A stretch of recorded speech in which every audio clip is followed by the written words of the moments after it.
여러분들이 지금 보고 있는 것은 교류 회로에 대한 전력이에요. 교류 회로에 대한 전력은 직류 회로의 전력 표현과 달리 세 가지로 표현을 하고 있죠. 그 첫 번째가 여러분들이 잘 알고 있는 볼트 암페어로 표시하는 전력이 있어요. 그리고 와트로 표시하는 전력이 있고요. 또 VAR로 표현하는 전력이 있어요. 바라고 하죠. 세 가지 형태로 표현합니다. 우리는 단위를 표현할 때 대괄호로 적죠. 이렇게 세 가지의 전력이 존재한다라고 하죠. 이때에 이런 전력을 피상전력이라고 부르죠. 이런 전력은 유효전력이라고 부르고요. 이런 전력은 무효전력이라고 부르죠. 이렇게 전력은 세 가지가 있어요. 피상전력의 기호는 PA라고 합니다. 유효전력은 P라고 하고요. 무효전력은 PR이라고 하죠. 여기서 유효전력은 PA에 역류를 곱해주면 유효전력이 되는 거고요. 무효전력은 PA에 무효율을 곱하면 무효전력이 되는 거죠. 여기에 있는 PA에 무엇을 곱하느냐에 따라서 유효전력, 무효전력 이렇게 나눠지는 거죠. 역률, 무효율 때문에 그렇습니다. PA는 겉보기 전력, 피상전력 이렇게 얘기하는데요. 우리가 알고 있는 PA는 전압과 전류의 곱을 말하는 거죠. 이것을 피상전력이라고 얘기하는 거예요. 그래서 그것을 여기다가 대입해서 VI 코사인 세타, VI 사인 세타가 되는 거죠. 이것의 의미를 다시 한번 적어보면 이렇게 적을 수가 있어요. 전압에다가 I 코사인 세타를 곱한 거죠. 전압에다가 I 사인 세타를 곱한 거죠. 이렇게 볼 수가 있는데요. 여기서 I 코사인 세타는 무엇을 말하느냐라고 하면 유효전류를 말하는 거죠. I 사인 세타는 무효전류를 말하는 거죠. 이렇게 생각해도 돼요. 전압에다가 유효분도 아니고 무효분도 아니고 전체적인 전류를 곱한 거예요. 그렇게 되면 피상전력이 돼요. 그런데 전압에다가 유효전류를 곱하면 유효전력이 되는 거예요. 전압에다가 무효전류를 곱하면 무효전력이 되는 거예요. 전력은 전류에 의해서 세 가지 형태로 표현이 된다. 이게 교류회로의 전력이죠. 일반적으로 와트는 저항에 의해서 소비되는 전력이고요. 바는 리액터에 의해서 공급되는 전력이고요. 볼트 암페어는 임피던스에 의해서 나타나는 전력이 될 겁니다. 임피던스와 저항과 리액턴스와 관계가 된다. 그래서 여러분들은 앞서 배운 게 이거라는 거죠. 이거에 대해서 알게 되면 저항과 합성이 되면 그러면 임피던스라고 하는 게 생긴다는 거죠. 그리고 이것을 다른 표현으로 하면 어드미턴스라고 표현하고요. 컨덕턴스라고 표현하고요. 서셉턴스라고 표현하죠. 어드미턴스는 임피던스의 역수, 컨덕턴스는 저항의 역수, 서셉턴스는 리액턴스의 역수. 얘네들이 같은 영향을 미쳐요. 얘네들은 전부 유효분이라고 해요. 그리고 얘네들은 전부 무효분이라고 해요. 그러니까 전기는 항상 유효분과 무효분이 같이 존재해요. 그래서 이것을 우리는 이렇게 표현합니다. 이런 전력을 표현할 때 피상전력과 유효전력과 무효전력의 합이다라고 하는데요. 이렇게 표시합니다. 이것이 교류회로의 전력이고요. 얘는 단위가 볼트 암페어가 되겠죠. 그리고 이것의 단위는 와트가 되고 이것의 단위는 바가 되는 거죠. 이렇게 되는 걸 우리는 알고 있죠. 이게 기본 개념이에요. 그래서 이 이야기를 이전에 이와 같이 설명드렸어요.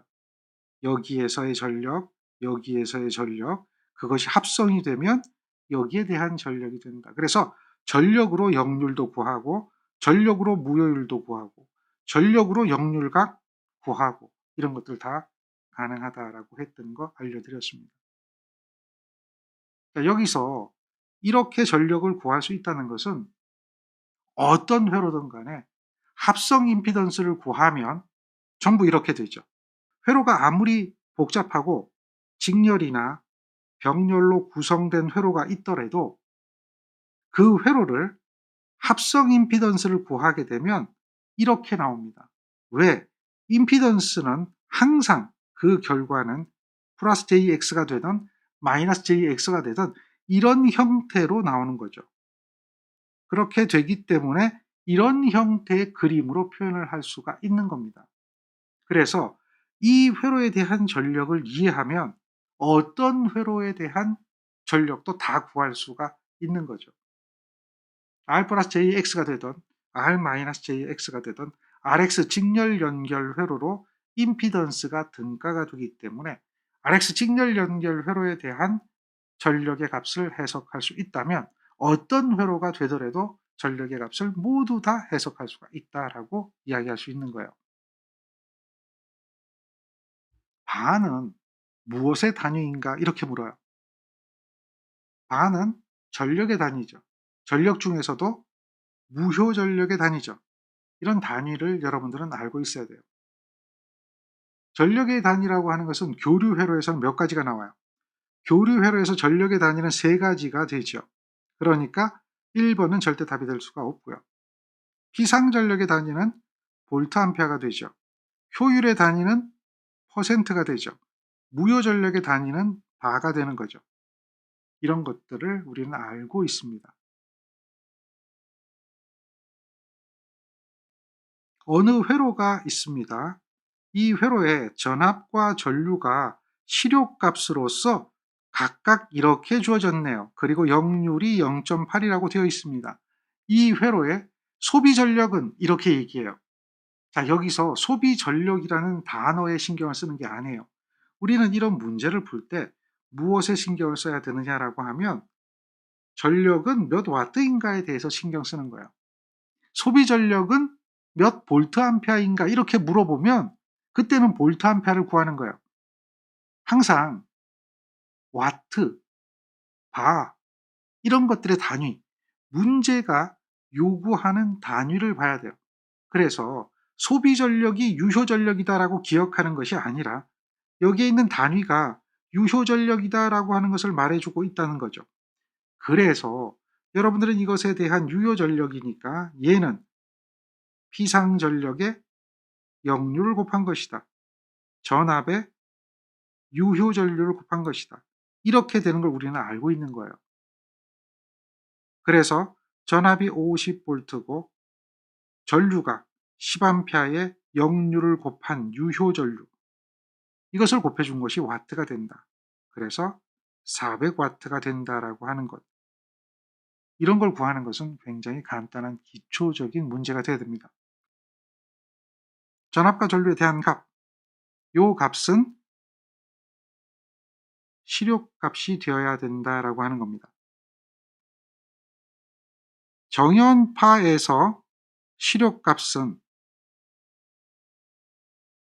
최대값을 루트 2로 나눠줘야 된다. 이건 우리는 잘 기억하고 있어야 돼요. 그래서 이 문제에 대한 의미를 잘 기억해야 돼요. 어떤 회로에서 전압과 전류가 실효값이 이렇게 주어질 수도 있는 거지만 이 문제를 바꿔서 어떤 회로에 정연 반파의 전압과 전류의 최대값이 이렇게 얘기하면 그때는 실효값 구할 때는 이렇게 루트 2분의 하면 안 되죠. 정연 반파일 때는 어떻게 돼요? 2분의 최대값이죠. 그러니까 그게 다 기억이 나야 돼요. 지금처럼 어느 회로의 전압과 전류의 실효값이 각각 이렇게 주어진다면 얘는 지금 정연파를 말하는 거예요. 그러니까 이런 관계가 있는 걸 알고 있고요. 실효값이니까 그대로 이런 관계를 적용할 필요 없이 주어진 값 그대로 넣었지만 문제가 실효값이 아닌 경우가 있을 수도 있다라고 하는 걸 생각해야 돼요. 그렇다면 주어지는 값은 최대값이 이렇게 주어질 수도 있다. 그랬을 때는 이런 것을 적용해서 루트 2분의 50, 루트 2분의 10 이렇게 해서 소비 전력을 구할 수 있어야 돼요. 그런데 정연파가 아니라 정연반파일 때도 있다. 그러면 실효값과 최대값의 관계가 달라진다라고 하는 것도 알고 있어야 된다는 이야기죠. 이 문제는 여기 보면 L이 80이죠. 그리고 R이 40입니다. 그런데 이 80은 미리헨리네요. 이런 코일에 100V 60Hz의 전압을 가했어요. 그랬더니 와트가 얼마냐? 유효 전력을 구하라 그러죠. 그러면 코일이라고 그랬어요. 항상 기억하세요. 코일이라는 말이 나오면 어떻게 한다 그랬죠? 코일이라고 하는 것은 코일의 내부 저항과 코일의 인덕턴스가 있는 이런 R과 L의 직렬 연결 회로가 된다 그랬죠. 그래서 여기가 내부 저항이 40이고 코일은 제2의 X가 되는데 X가 얼마인가요? X를 구하려면 2파이 주파수 60Hz의 L값 80mH죠. 이렇게 해서 계산을 해야 돼요. 요걸 계산하면 얘가 30이 나옵니다. 따라서 얘가 30이 되겠죠. 이런 회로가 되는 거예요. 이런 회로에 100V의 전압을 가하는 겁니다. 여기에다가 어떤 전압을 가요? 이런 코일에 100V의 전압을 가했습니다. 그랬을 때 전력은 와트는 소비 전력 와트는 이렇게 불어요. 와트는 어디서 만들어져요? 와트가 나타나는 것은 여기서 나타나죠. 여기서는 와트가 아니라 바가 나타나고요. 여기서 와트가 나타나요. 그 전체를 합하면 피상전력, 볼트암페어가 되는 거죠. 그러면 와트는 어떻게 구하면 될까요? 구하는 방법은 여러 가지예요. 여기는 와트를 구하는 겁니다. 그러면 여기에 있는 전류를 알면 구할 수 있겠죠. 여기 흐르는 전류 I를 구해보면 I는 40에 제2의 30이라는 임피던스 분의 전압이 100이 되겠죠. 이렇게 되는 게 전류가 되는 겁니다.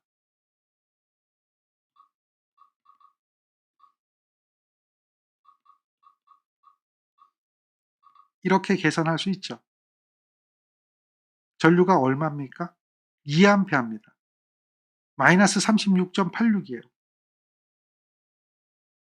이렇게 전류가 흐르는 걸 알 수가 있어요. 여기에 지금 흐르는 전류가 2A예요. 전력을 구하는 거죠. 그러면 전력은 전류로 구하면 I 자승 R이에요. 전압으로 구하면 R분의 V제곱이에요. 또 전압과 전류의 곱으로 구할 수 있는데요. 그때는 I 코사인 세타를 해주면 돼요. 세 개가 다 돼요. 이렇게 계산할 때는 전류가 2A죠. 제곱에 저항이 40입니다.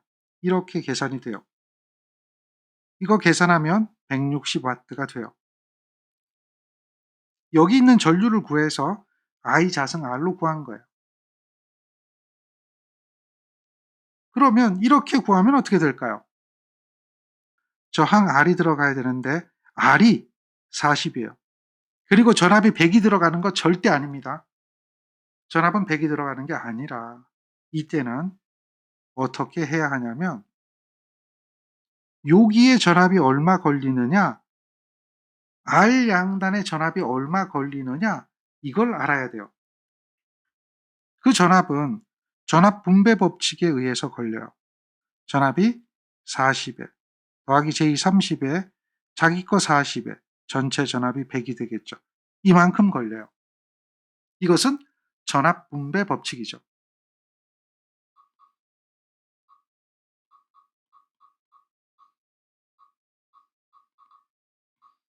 전압 분배 법칙을 적용해 보니까 80V의 전압이 걸려요. 각도는 36.86 마이너스죠. 얘는 80에 마이너스 36.86이에요. 이렇게 나오는 각도나 이렇게 나오는 각도 같습니다. 역률은 똑같다는 이야기를 말하고 있는 거예요. 지금 80V의 전압이 걸리는 걸 확인할 수가 있어요.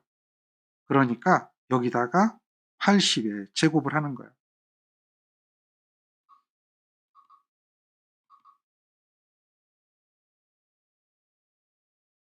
똑같은 거 확인할 수 있죠? 160이 나와요. 또 하나의 방법으로 풀면 이렇게 되는 거예요. 전압이 100V고요. 전체 전압이죠. 전류를 구해보니까 2A예요.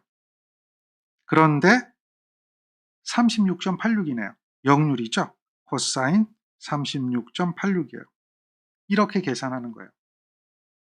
이거 계산해도 160이에요.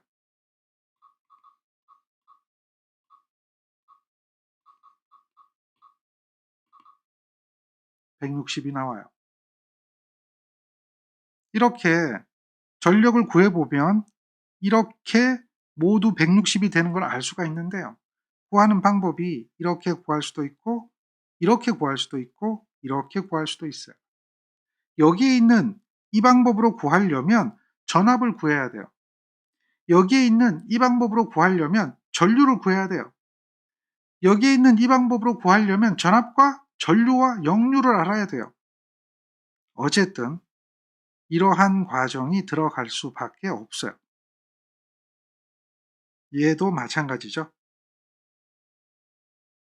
이렇게 전류를 구한다든지 양단의 전압을 구한다든지 해야 전력을 구할 수가 있는 거예요. 그런데 이것이 되려면 여기에 이러한 리액턴스 값을 알아야 그 다음 전류를 구한다든지 전압을 구할 수가 있는 거예요. 그래서 첫 번째로 시작하는 가장 기본적인 스텝이 리액턴스예요. 리액턴스 X에 대한 계산을 하지 못하면 그 다음은 할 수 있는 게 없다고 생각하면 돼요. 무엇을 구하든 첫 번째로 시작하는 것은 리액턴스입니다. 그 리액턴스를 알아야 임피던스가 구해지는 거고요. 그 임피던스를 해석하는 것이 교류회로 해석이고 교류에 대한 응답을 구하는 방법이에요. 자, 얘는 지금 무슨 전력을 구하라 그랬어요? 와트를 구하라 그랬어요. 그런데 이 문제에서 와트가 아니라 여기서 바를 구해보세요 라고 하면 어떻게 될까요? 바를 구하게 되면 바는 PR이죠. 얘는 I자승 X로 구하면 돼요. 또는 X분의 V제곱으로 구하면 돼요. 또는 VI 사인 세타로 구하면 돼요. 그러면 똑같아요. I자승 X니까 I가 2죠. X가 30입니다. X분의 V제곱이죠? 그러면 X가 30이고 V제곱은 얼마일까요? 계산해야 되겠죠. 여기가 30으로 가야 돼요.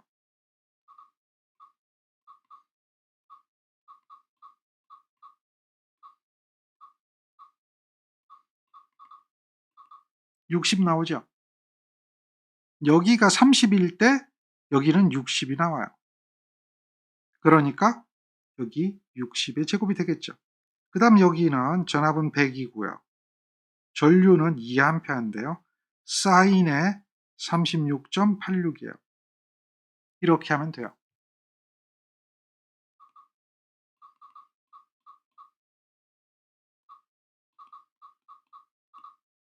이렇게 하면 120이 나오네요. 첫 번째 120, 두 번째는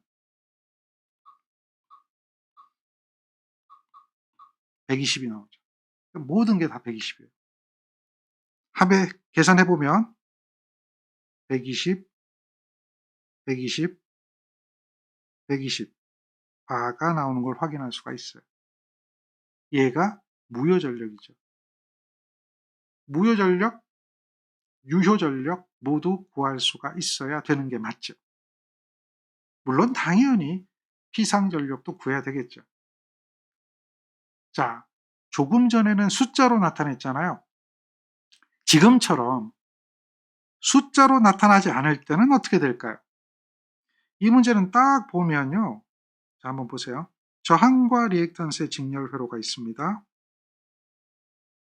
여기에 전압을 가했습니다. 소비 전력은 유효 전력을 말하는 겁니다. 와트입니다. 소비 전력을 구하세요 라고 했어요. 그러면 여기서 얘는 답이 안 됩니다. 얘도 답이 안 됩니다. 그리고 유효 전력이기 때문에 무효가 올라가는 것 답이 안 됩니다. 유효가 올라가는 것이 답이 됩니다. 그래서 답은 3번이에요. 여기가 왜 답이 안 될까요? 라고 이야기하면요. 전력을 구하게 되잖아요. 얘는 I 자승 R입니다. 또 R분의 V제곱입니다. 이렇게 계산이 돼야 되는데요. 직렬회로에서는 이렇게 계산하는 게 바람직하지 않습니다. 왜? R 양단의 전압을 구해서 대입해야 되니까요. 그래서 직렬회로에서는 이렇게 구하는 게 대부분인데요. 그게 훨씬 쉽기 때문에 I 자승을 해야 돼요. I 자승을 하려면 임피던스 분의 전압을 해서 제곱을 하고 R을 해줘야 됩니다. 임피던스 분의 전압을 하는 게 I가 되고요. 그것의 제곱에 R이 되겠죠.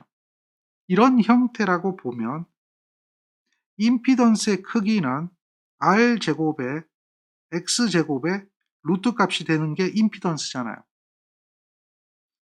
이게 임피던스라는 건 알죠? 얘를 복소수로 표현하면 R 플러스 J의 X라고 표시하지만 이것의 크기를 구하면 이렇게 구해지는 거예요.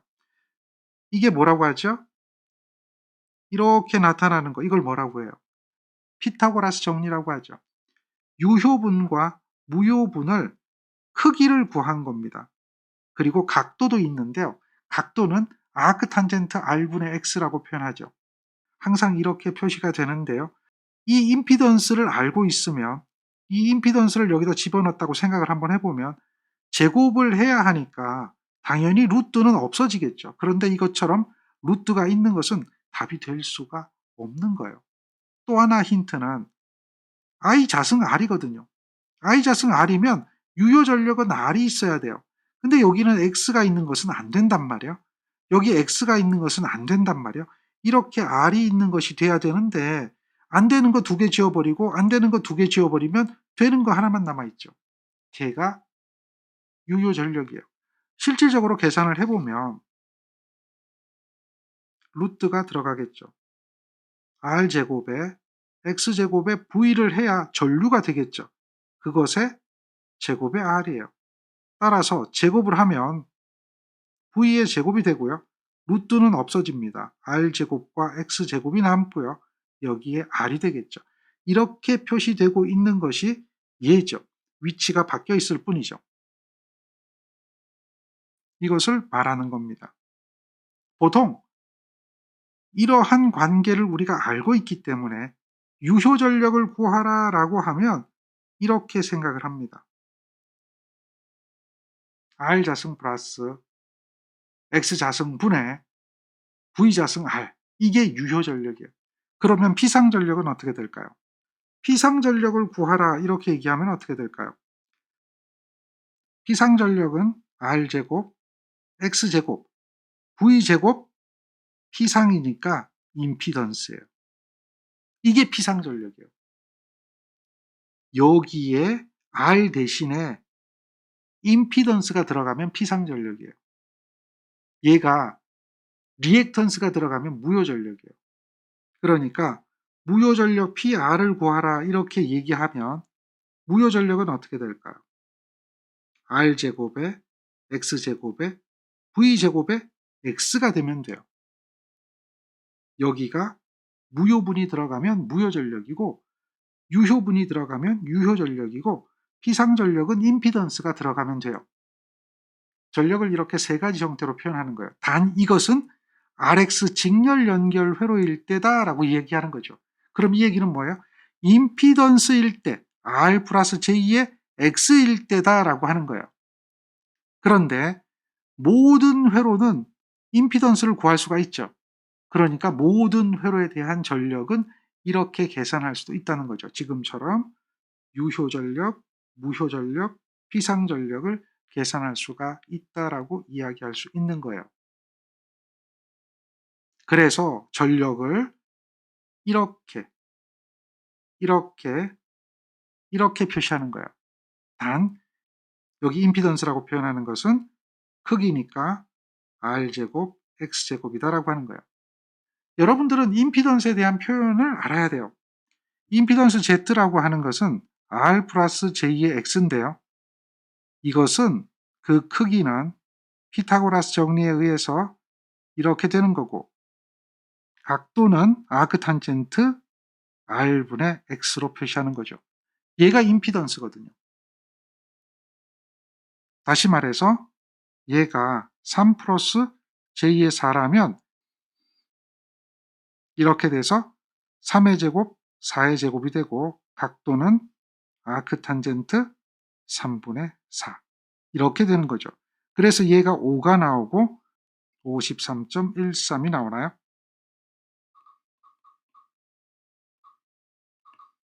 계산기로 눌렀어요. 바로 나오는 걸 알 수가 있죠. 그런데 그 안에는 이런 크기와 이런 각도를 알고 있어야 한다는 얘기예요. 그래야 이렇게 되는 것도 이해가 되는 거고요. 그걸 가지고 여기에 이렇게 들어가야 된다는 것도 알 수가 있는 거죠. 결국 여러분들은 이렇게 주어지는 걸 알면 이렇게 되는 건 알 거예요. 그러니까 이걸 대입하면 되는데요. 문제는 지금처럼 숫자가 아니라 문자로 주어질 때는 이런 개념을 알고 있어야 풀 수가 있다는 거죠. 이 개념도 잘 기억하세요. 임피던스의 개념이에요. 임피던스를 모르면 할 수 있는 것은 거의 없습니다. 임피던스를 기억하시기 바랍니다.